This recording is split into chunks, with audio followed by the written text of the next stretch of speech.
ہم نے یہ بارہا کہا ہے. پہلی بات تو یہ ہے کہ یہ جوڈیشل کمیشن بننے سے پہلے یہ ساری اپوائنٹمنٹس جو ہیں 1935 سے لے کے آن ورڈ یہ ساری اپوائنٹمنٹس کسی زمانے میں گورنر جنرل، کسی زمانے میں صدر، کسی زمانے میں مارشل لا ایڈمنسٹریٹر بھی کرتے رہے ہیں. اور یہ اختیار امریکہ میں کون اپوائنٹ کرتا ہے؟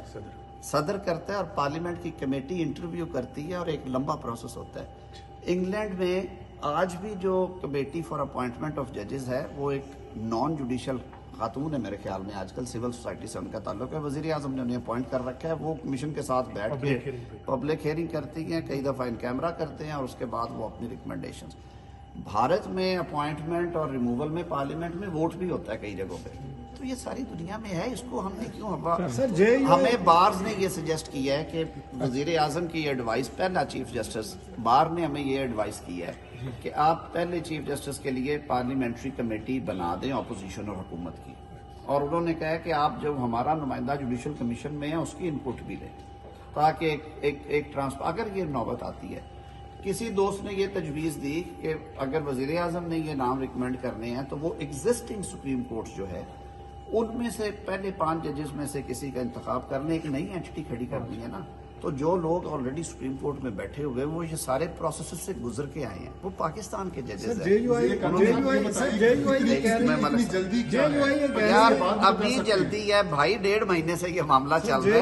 کہہ رہی ہے کہ 200 کیسز ہیں جو آئینی کانسٹیٹیوشنل ہیں، اور اس پہ آپ لیٹ ہو گیا کہ اس کے لیے وہ کہہ رہے ہیں کہ بینچ بنا دیں موجودہ سپریم کورٹ. 200 کانسٹیٹیوشنل کیس تو ایک نمبر ہے جو اوریجنل جورسڈکشن میں ہے.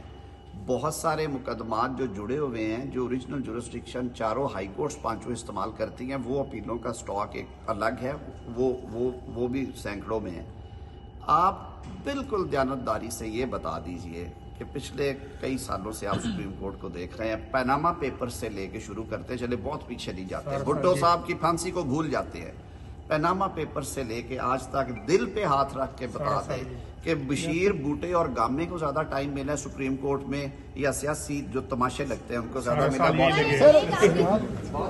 ڈیجیٹل میڈیا کے اس تیز رفتار دور میں خبر وہی جو بر وقت اور جامع ہو. اب ہوں گی جدید دور سے ہم آہنگ دنیا کی تمام اہم خبریں، کبھی بھی کہیں بھی صرف ایک کلک کی دوری پر. خبریں ہوں گی صحت اور ٹیکنالوجی کی. آپ جان پائیں گے سیاست اور معیشت کی تازہ ترین صورتحال. پبلک نیوز ویب سائٹ کے ذریعے سب سے الگ، سب سے بڑی ٹیم کے ساتھ ہر خبر آپ تک بر وقت. www.publicnews.com